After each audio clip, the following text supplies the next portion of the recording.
সাংবাদিক পরিচয় দিয়ে ব্ল্যাকমেল করতে গিয়ে পুলিশের জালে ধরা পড়ে এক ভুয়া সাংবাদিক।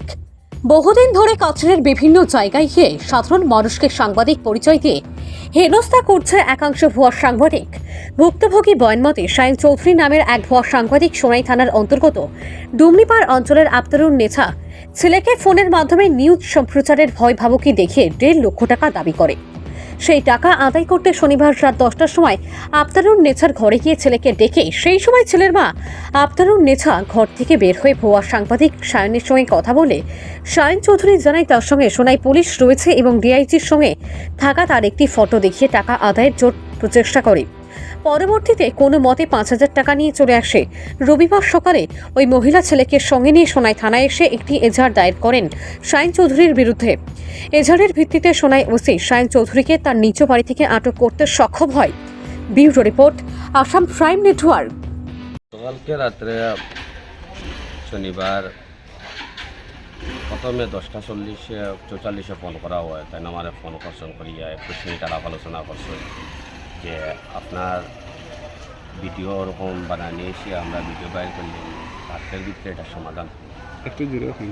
তারপরে আমি অন্য জায়গার মধ্যে আসলাম, আমার অবস্থান আধা ঘন্টার ভিতরে যোগাযোগ করুন। এই জায়গার থেকে গাড়ি পিছা করিয়ে আইছি আমার গাড়ি আবার পরে আমি দেখছি যে ঘরে আইয়া আমরা মারে চালাইয়া কইতরা যে আমি রিপোর্টার, আমরাও আসলাম।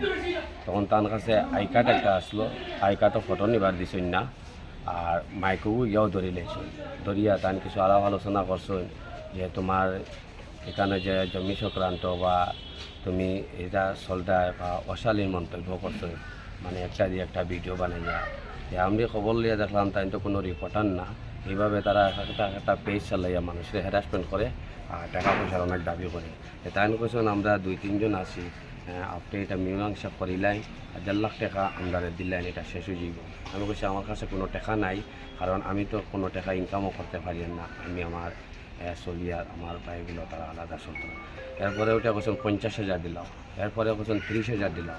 আমি কোনো টাকা দিতে রাজি হয়েছি না। আমার কোয়েছেন যে তার লগে থানা স্টাফ বা এসপি বা ডিসি বা ডিআইজি যে তান আমরা ফোনগো দেখে বয় ফাইলেছি।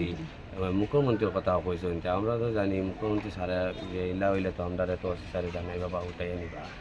আমরা ঘটনা পুরা বুঝতে পারছি না। ডিআইজি স্যারের ফটো তার লগে জয়েন খাই আমরা বয় ফাইলেছি। বাদে তান গেলে জিজ্ঞাসলাম থানা স্টাফ নয় আইতা কইলা কইতে রাইতে একটা সময় আপনি যে রিপোর্ট নিউজ লইয়া আইলা, এইরকম তো কোনো এলিগেশন নাই, এলিগেশন থাকলে তো আপনি আইতাতে, এইরকম অ্যারেস্টের কথা আমরা তো কিছু বুঝতে পারছি না।